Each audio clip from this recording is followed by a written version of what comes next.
आज हम लोग पढ़ने वाले हैं आईपीएससी नाम। आईपीएससी नाम का मतलब यानी आईपीएससी नाम का पूरा नाम क्या होता है, यानी बोल सकते हैं international union pure and applied chemistry. ठीक है, आज हम लोग सीखने वाले हैं पूरा का पूरा, यानी एक वीडियो में सीख लेंगे कि आईपीएससी नाम आखिर में होता क्या है और उसको लिखते कैसे है ना। तो आईपीएससी नाम ये कार्बनों के नाम के अनुसार लिखा जाता है ना, यानी जितने कार्बन रहते हैं उन कार्बनों की श्रृंखलाओं के अनुसार हम आईपीएससी नाम लिखते हैं। सबसे पहले बात कर ले कि एक कार्बन रहता है तो उसके लिए क्या लिखते हैं, 2 आ जाएगा तो उसके लिए क्या, इसी तरह 10 तक आ जाए तो उसको क्या लिखते हैं। तो सबसे पहले अगर C8 है तो उसको बोलेंगे में 2 हो जाएगा तो F, 3 prop, 4 but, C5 pent, C6 hex हो जाएगा, C7 hept, C8 act, C9 known और C10 10। यानी जहां पर C10 हो जाएगा उसको बोलेंगे डे। ठीक है, अब बात करते हैं कि जो आईपीएससी नाम है वो बनता कैसे है। तो आपको दिख रहा होगा ऊपर एल्केन, एल्कीन, एल्काइन और एल्कीन, ये ग्रुप होते हैं जो क्या करते हैं कि अलग अलग रूप से कार्बन की श्रृंखलाएं तैयार करते हैं और उनका अलग अलग नाम बनाया जाता है ना। यानी इसका इंटरनेशनल नाम को ही हम लोग आईपीएससी नाम, यानी किसी भी यौगिक के जो रासायनिक या फिर कार्बन के यौगिक है उनका इंटरनेशनल नाम को जब हम लोग बोलते हैं तो इसका मतलब वही होता है उसका आईपीएससी नाम। 2 नाम होता है किसी भी यौगिक का, एक साधारण नाम है आईपीएससी नाम। तो हम लोग सीखने वाले हैं आईपीएससी नाम। सबसे बात पहले कर लेते हैं कि एल्केन्स होता क्या है। तो एल्केन्स का सामान्य सूत्र होता है CnH2n प्लस 2, CnH2n प्लस 2, ये एल्केन्स का फार्मूला होता है ना। अब इसका मतलब क्या हुआ, तो इसमें जहां जहां पर यह है वहां वहां पर नंबर बना जाएगा। जैसे हम Cn की जगह 1 रख देंगे तो C1H2, n की जगह क्या रख दें 1, तो 2 गुणे 1 हो जाएगा प्लस में 2। C के आगे 1 लिखा जाए या ना लिखा जाए कोई फर्क नहीं पड़ता है, क्योंकि यहाँ पर देखिए 2 एकम 2 और 2 जोड़ देंगे तो 4। अब CH4 को पढ़ते क्या है, तो ध्यान से देखिए इसमें जो जितने भी दिख रहे हैं हेलो, यहाँ पर एल्केन, एल्कीन, एल्काइन ना, यहाँ पर एल्केन बस कर दीजिए। तो एल्केन आपको दिख रहा है, तो एल्केन में देखिए अंत में क्या जुड़ा है, यानी जैसे हम लोग हिंदी में उपसर्ग प्रत्यय पढ़ते हैं तो प्रत्यय में क्या होता है कि कोई भी शब्द कोई दूसरा शब्द या वर्ड किसी शब्द के पीछे आकर जुड़ जाता है। उसी प्रकार इसके पीछे एल्केन में पीछे क्या जुड़ा है, एन जुड़ा है ना।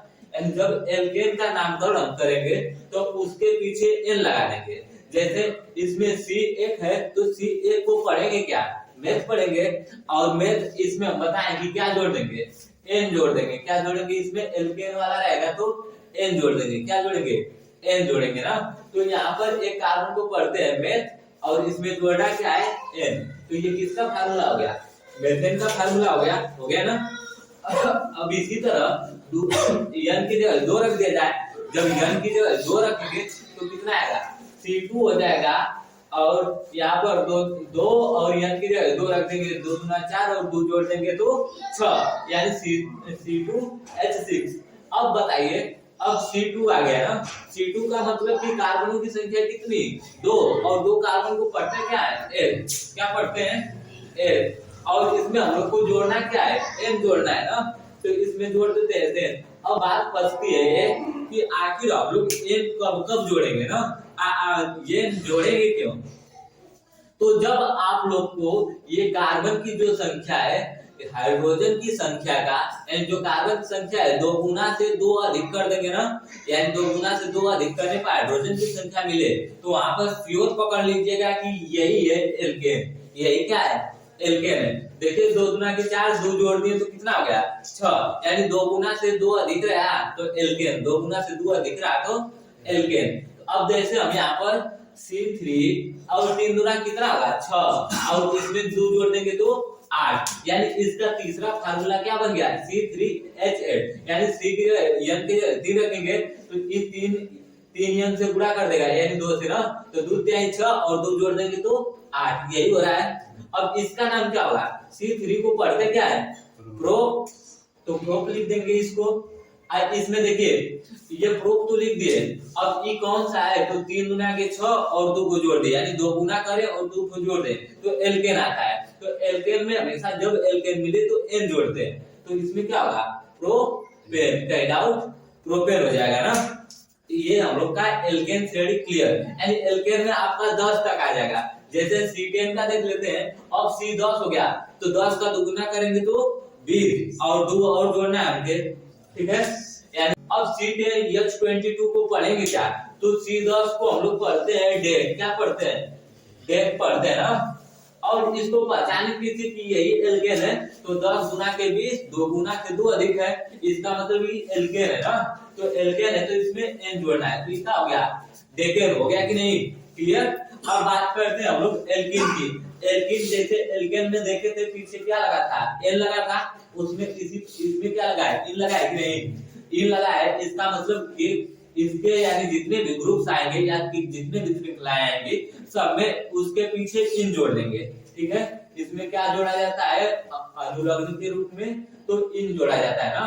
अब इन कब जोड़ते हैं, इसका फार्मूला आखिर क्या होता है। अब देखते हैं हम लोग एल्कीन, आखिर में एल्कीन होता क्या है ना। तो एल्कीन का मतलब कि जब भी 2 कार्बन मिल जाए तो उनके बीच डबल, कम से कम जो श्रृंखला कार्बन की बने उसमें डबल बॉन्ड होना चाहिए। तो अभी तो हम लोग डबल बॉन्ड तो कैसे देखेंगे, नहीं देख पाएंगे, तो हम लोग इसके फार्मूला से इसको पहचानेंगे ना। फार्मूला बोलेगा कि जैसे यहाँ पर एल्केन का 2 गुना से 2 अधिक कर रहे थे, तो बस इसमें क्या करना है 2 गुना कर देना है। कार्बन 1 है तो हाइड्रोजन 2 हो जाएगा, कार्बन 2 रहेगा तो हाइड्रोजन 4, कार्बन 3 आएगा तो हाइड्रोजन 6 हो जाएगा, तो इसका 2 गुना कर देना है। तो यहाँ पर C1 करेंगे तो H2 आएगा, अर्थात CH2 ना। तो ये CH2 को इसका यौगिक नहीं माना जाता है। क्यों नहीं माना जाता है, क्योंकि कार्बन कार्बन के बीच डबल बॉन्ड होता है। अब सोचिए एक ही कार्बन है तो हाइड्रोजन के साथ डबल बॉन्ड कैसे बनाएगा, नहीं बनाएगा, इसलिए इसका ये प्रथम यौगिक कोई यौगिक नहीं बना जाता है। द्वितीय यौगिक देखते हैं, यानी यहाँ पर CN के 2 रख देते हैं तो 2 गुना कितना हो जाएगा 4, यानी C2H4।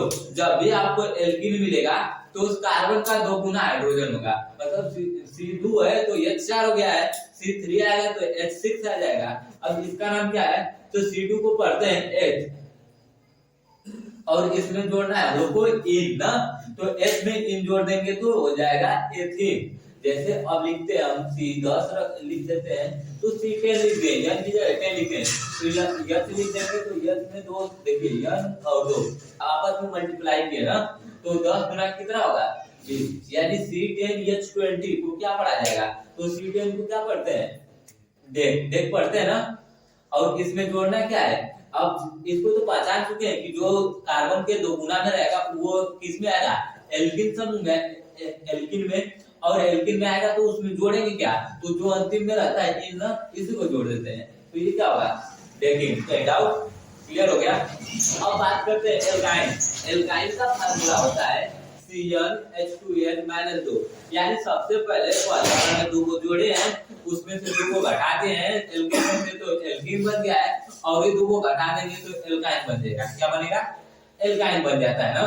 अब इसका बात करें कि इसमें अंत में क्या जोड़ते हैं, तो इसमें जोड़ते हैं अंत में आइन, क्योंकि इसमें देखिए सब में एल तो सब में दिख रहा है, लेकिन पीछे इसके एन इन आइन दिख रहा है अलग अलग, तो इसमें क्या जोड़ते हैं आइन जोड़ते हैं ना, तो यहाँ पर आइन हो गया। अब यन की जगह 1 रखते हैं, तो 1 रखेंगे तो C1H2 2 एकम 2 हो जाएगा, -2, तो ये क्या होगा C1H0 ना।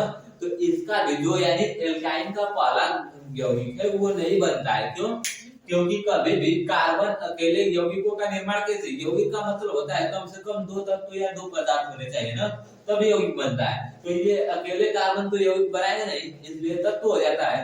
तो अब देखते हैं यानी n के जगह 2 को रखते हैं तो C2 हो जाएगा, 2 गुना के 4, 4 में से 2 घट जाएगा तो ये 2 ना, यानी C2H2। अब C2H2 आ गया, दोनों बराबर बराबर, तो इसका नाम क्या होगा, तो इसका नाम सबसे पहले C2 यानी कार्बन की श्रृंखला में देखेंगे C2 को पढ़ते क्या है, तो H पढ़ते हैं ना, तो यहाँ पर लिख देंगे H, और इसमें देखिए अभी बताया कि सबके लास्ट वाला नाम जोड़ते हैं, तो एल्काइन में आयन आ रहा है पीछे, तो इसके भी पीछे हम क्या जोड़ेंगे, आयन जोड़ देंगे। तो C2H2 को क्या पढ़ेंगे हम लोग, एथाइन, क्या पढ़ेंगे, एथाइन। अब Cn, n की जगह 3 रख लेते हैं, तो C3H, दूध के 6 और 2 घटा देंगे तो 4, यानी C3H4 आ गया ना। तो अब इसको क्या पढ़ेंगे, तो कार्बन में देखिए इसकी गिनती में यानी काउंटिंग में C3 को पढ़ते क्या है, तो प्रोप पढ़ते हैं। तो सबसे पहले प्रोप लिख लेते हैं ना, तो ये हो गया प्रोप। अब इसमें देखा जाए कि आखिर ये है क्या, तो ये तो हमें दिख रहा है कि बस 3 तो कार्बन और हाइड्रोजन 4 ही, तो कैसे कैसे बांट, इसका मतलब कि ये 2 गुने से क्या है, 4 कम हो जा रहा है ना, 2 गुने से 2 कम है। अगर 2 गुने से 2 अधिक रहता है तो एल्केन, 2 गुना केवल 2 गुना रहता है तो एल्कीन, और 2 गुने से 2 कम रहता है तो क्या लिख देते हैं, एल्काइन। तो एल्काइन में हमेशा पीछे जोड़ते हैं आइन, तो ये आ की मात्रा हो गया इन, तो इसका नाम क्या होगा, प्रोपाइन। अब मान लेते हैं Cn की जगह 9 ले लेते हैं ना, तो C9, अब 9 गुना के 18 हो जाएगा यानी 18, और इसमें से 2 घटाना है, तो 18 में से 2 घटा देंगे तो कितना बचेगा, 16, तो C9H16 आ गया। अब देखिए 9 का 2 गुना करेंगे तो 18, 18 में से 2 को कम कर देंगे तो कितना आएगा, 16 आ गया। इसका मतलब ये एल्काइन है ना। तो एल्काइन में C9 को पढ़ते क्या है, सबसे पहले नोन पढ़ते हैं, तो यहाँ पर लिख दीजिए नोन, आई इसमें जोड़ना क्या है, आयन जोड़ना है ना, तो ये क्या होगा, नोनाइन हो जाएगा, क्या होगा, नोनाइन। ठीक है, यहाँ तक क्लियर। अब बात करते हैं एल्किन, जैसे ये सब तो फंक्शन ग्रुप पढ़ ही चुके हम लोग, एक और आता है इनके जैसा एल्किल समूह, यानी जब इसी को एल्केन यानी हेलो एल्केन, या फिर कह सकते हैं एल्किल के साथ जब हम हेलोजन धातुओं को या सॉरी हेलोजन तत्वों को जोड़ देते हैं तो वो हेलो एल्किन बनाते हैं ना। तो एल्किल का बहुत मुख्य भूमिका होता है, जैसे एल्किल का फार्मूला होता है CnH2n+1। एल्किल को पहचानने का ट्रिक ये कर सकते हैं हम लोग कि 2 गुने से 1 अधिक होना चाहिए, कार्बन के 2 गुने से 1 हाइड्रोजन अधिक होना चाहिए ना, तब ये एल्किन का निर्माण करते हैं। जैसे 1 रख दिया जाए तो C1 हो जाएगा, और यह 2 1 कम 2 और 1 जोड़ देंगे तो 3, यानी CH3। अब CH3 को पढ़ते क्या है, तो सबसे पहले देखिए C1 को क्या पढ़ते हैं, तो C1 को मेथ पढ़ा जाता है, क्या पढ़ते हैं, मेथ पढ़ते हैं ना। और यहाँ पर इसमें देखिए इसके पीछे क्या जुड़ा है, इल जुड़ा है कि नहीं, एल के सब में जुड़ा क्या है, इल, तो इल जोड़ेंगे तो इसमें क्या होगा, मेथिल हो जाएगा। तो इसका मतलब CH3 को क्या पढ़ते हैं, मेथिल पढ़ा जाता है ना। फिर इसके बाद बात करते हैं यल के जगह 2 रख दें तो C2 यहाँ पर रख देंगे तो 2 गुना के 4 और 5 CH5। अब C2H5 को पढ़ते क्या है, तो C2H5 को पढ़ा जाता है। सबसे पहले C2 को देखिए कार्बन की श्रृंखला में यानी कार्बन में क्या पढ़ते हैं, तो H पढ़ते हैं, तो H यहाँ पर H जोड़ दिया जाए।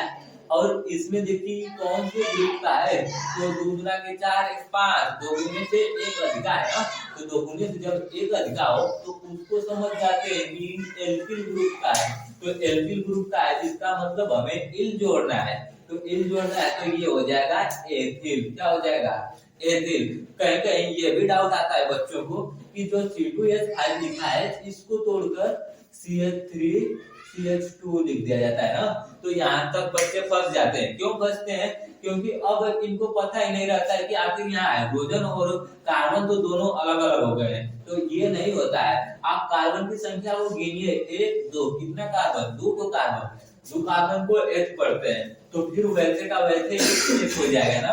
अब सब हाइड्रोजनों की ये कितना हुआ, 3 को E और 2 को E, 5 को। जब हाइड्रोजनों की संख्या विषम आ जाए, एक ट्रिक और कर सकते हैं, जब हाइड्रोजनों की संख्या विषम हो तो यही होगा, अकेले यही होगा एल्किल समूह ना। तो इसलिए यहाँ पर एल्किल समूह अर्थात इसमें इल जोड़ना है, तो H में इल जोड़ देंगे तो बन जाएगा एथिल। यहाँ तक कोई भी डाउट नहीं होना चाहिए ना, ठीक है। अब बात करते हैं कुछ फंक्शन ग्रुप्सों की, जैसे एल्कोहल जिसको हाइड्रॉक्सी अगर पूर्व लग्न के रूप में जोड़ते हैं तो हाइड्रॉक्सी, पीछे अनुलग्न के रूप में जोड़ते हैं तो आल कर जोड़ा जाता है ना। इस यानी सब फंक्शन ग्रुपों को अन्य नेक्स्ट क्लास में पढ़ेंगे हम लोग। तब तक के लिए धन्यवाद।